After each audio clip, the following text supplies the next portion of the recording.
నమస్కారం కృష్ణారావు గారు. ఐవీఆర్ టాక్స్కి పునఃస్వాగతం. ఈ మధ్య రాజకీయాల్లో కానీ లేకపోతే రాజకీయ నాయకులు కానీ లేకపోతే ఈ టెక్నాలజీ ఎవల్యూషన్ వలన వచ్చేదాని వలన చాలామంది చాలా రకాలుగా సెటారికల్గాను లేకపోతే మార్ఫింగ్ చేసి కానీ లేకపోతే ఏదో విధంగా పెద్ద పెద్ద వాళ్ళందరినీ తిట్టడం మొదలుపెట్టారు. అది మళ్ళీ ఎట్లా వస్తుంది అని అంటే నిన్నగాక మన పేపర్లో కూడా చూశాను. తెలంగాణ నుంచే ఒక వ్యక్తులు వచ్చి మోడీ గారిని మీద సెటారికల్గా ఆయనంతా కామెంట్ చేశారని ఇదేదని చెప్పి ఒక ఇది వచ్చింది. అంటే ఈ పోస్ట్ థింగ్స్ ఇన్ఫ్యాక్ట్ మన బీహార్ ఎలక్షన్స్ అయినప్పుడు ఆ టైంలో అంటే ఒక వ్యక్తిని కించపరచడం ఏదైనా ఉంటే రాజకీయంగా ఎదుర్కోవాలి, కానీ వ్యక్తిగత విషయాల్లోకి వెళ్ళే దోషం చేయడం అనేది అట్లా మోడీ గారి తల్లిగారి గురించి బీహార్లో ఉన్నప్పుడు చేయడం, అప్పుడు ఆయన నేను ఎలాంటి వాళ్ళనైనా క్షమిస్తానని చెప్పేసి. అంటే మన రియల్గా మోడీ గారిని చూస్తే ఒక మౌనముని, ఆయన చేసుకునే పనులు ఆయన చేయాల్సిందంతా చక్కగా అంటే ధర్మంగా ఉండేదాన్ని అంతా చక్కగా చేస్తూ ఉండడం మనం చూస్తున్నాం ఆయన పరిపాలనలో. సో ఈ దయాగుణము క్షమాగుణం అనేటటువంటి చాలా పెద్ద పెద్ద మనం చరిత్ర కానీ ఏదైనా చదివితే వాళ్ళలో చాలా ఉంటుంది. మోడీ గారు కూడాను మొన్న ఆయన మీద చేసిన ఈ కామెంట్స్ మీద తప్పకుండా ఇప్పుడు మామూలుగా ఈ ట్వీట్స్ అంటే ఉంటాయి చూసారా, నేను క్షమిస్తాను అలాంటి వాళ్ళందరినీ ఇది తీసుకోనని చెప్పారు.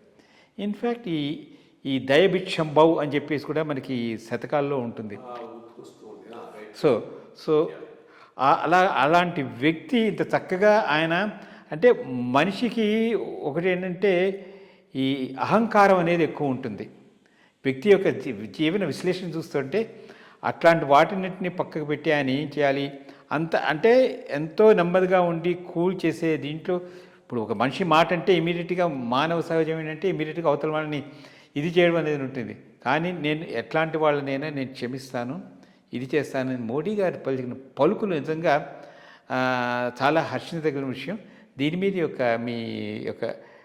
మీరు పర్సనల్గా ఏమనుకుంటున్నారు, దీని మీద మీరు వివరణ ఇవ్వగలరా? మీరు అనేది కొంత గుర్తుకొస్తూ ఉన్నది శతకం నుంచి. దయయు సత్యంబు తోడుగా తలుపడేని కలుగనేటికి తల్లుల కడుపు చేటు. I think that's the way it ends. అంటే దయ అనేటటువంటిది చాలా ఇంపార్టెంట్ అనేటటువంటి పాయింట్ అని చెప్పాడు.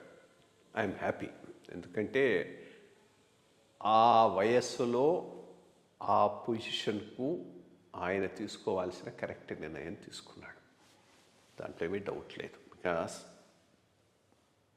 న్యాచురల్ ప్రాసెస్ అయితే వాళ్ళ మీద క్రిమినల్ కేసులు పెట్టి ముందుకు తీసుకుపోవాల్సిన అవసరం ఉంది. బజారు మాటల కన్నా హీనంగా మాట్లాడారు. తల్లిదండ్రుల కడుపున చెడబుట్టారు అనటానికి ఒక ఎగ్జాంపుల్ లాగా మాట్లాడారు. అది కరెక్ట్గా చెప్పాలంటే తల్లిదండ్రుల కడుపున చెడబుట్టినటువంటి వాళ్ళే ఇటువంటి పరిస్థితుల్లో ఇటువంటి మాటలు మాట్లాడతారు. బట్ స్టిల్ ఆ లెవెల్లో ఆయన తీసుకున్నటువంటి నిర్ణయం కరెక్ట్, వదిలేయటమే బెటర్. బట్ మోర్ ఇంపార్టెంట్లీ దీని మీద కొంత రీసెర్చ్ చేయాలి. ఎందుకు ఇట్లా బిహేవ్ చేస్తున్నారు? రెండు విషయాలు నాకు పూర్తిగా ఇప్పుడు అర్థమవుతుంది, దాన్ని బట్టి తెలుస్తుంది. బాయ్స్ అట్లా బిహేవ్ చేయలేదు. Same reels, same language, same words male students could have done. కానీ మేల్ స్టూడెంట్స్ మగబ్బాయిల్లో ఎప్పుడూ ఇది చేయలేదు. చేసిందంతా ఆడపిల్లలు.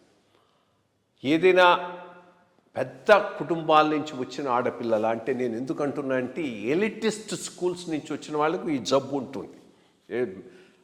ఈ కాన్వెంట్ స్కూల్స్ వాటిల్లో చదివి వచ్చినటువంటి వాళ్ళకు ఈ ఓవర్ రియాక్షన్ ఇది ఉంటుంది. అటువంటి పిల్లల అంటే కాదు. Very very humble normal background girls. అటువంటి వాళ్ళు సడన్గా ఇంత రెచ్చిపోవటానికి కారణం ఏంటి?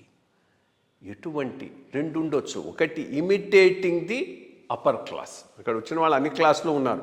ఆ అప్పర్ క్లాసు స్టైలు, ఆ లాంగ్వేజీ, ఆ సిస్టము ఇమిటేట్ చేయడం కోసంగా చేశారా? That is one question mark. రెండోది మొన్న మనం డిస్కస్ చేసాం మాబ్ మెంటాలిటీ. మాబ్లోకి పోయిన తర్వాత బ్రెయిన్ పోతుంది. ఇన్ఫ్యాక్ట్ అప్పుడు తడవ ఏదో ఒక ఎడ్యుకేషన్లో పాల్గొన్న ఒక స్టూడెంట్, ఆయన ఆపిన స్టూడెంట్ అయిన తర్వాత చాలా పెద్ద అయిన తర్వాత నాకు మాట్లాడాలి. అంతా కలిసి వీళ్ళు హోటల్ మీదకి పోయినారట. పోతే వాడు వీళ్ళ సంగతి తెలుసుకొని మీకు కావాల్సినంత తిని వెళ్ళిపోండి, ప్రాబ్లం లేదు, మేము సర్వ్ చేస్తామంటే తిని ఆ పైన మళ్ళీ ఆ ప్లేట్ పాల్గొట్టి వచ్చారట. So this is general mob tendency. దానివల్ల వచ్చిందా? బట్ వర్త్ ఇన్ఫ్యాక్ట్ దీన్ని స్టడీ కింద తీసుకొని వర్క్ చేయాల్సిన అవసరం అయితే ఉన్నది. బికాజ్ చాలా అబ్నార్మల్గా ఉంది ఆ బిహేవియరు, చాలా నాషియేటింగ్గా ఉంది. బట్ స్టిల్ చేసినటువంటి వాళ్ళు ఏదో పెద్ద పెద్ద ఫ్యామిలీస్ నుంచి వచ్చి హైలీ ఎక్స్పెన్సివ్ కాలేజెస్ స్కూల్స్ నుంచి వచ్చినటువంటి టైప్ అయితే కాదు.